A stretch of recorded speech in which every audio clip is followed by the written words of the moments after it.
తప్పు చేసింది రామయ్యే, కాని శిక్ష ఎవరికీ పడదు. ఎందుకంటే ఒక రాత్రి రామయ్య కుమార్తె ప్రాణాపాయ స్థితిలో పడింది.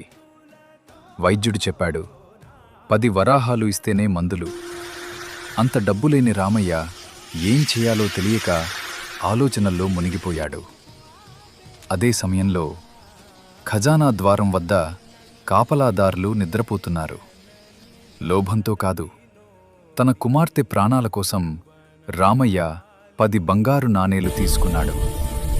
ఆ 10 బంగారు నాణేలను వైద్యుడికి ఇచ్చి రామయ్య కుమార్తె ప్రాణాలను కాపాడుకుంటాడు.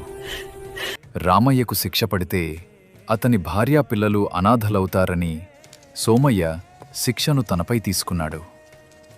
చివరికి రామయ్యే రాజు ముందుకు వచ్చి నిజం చెప్పాడు.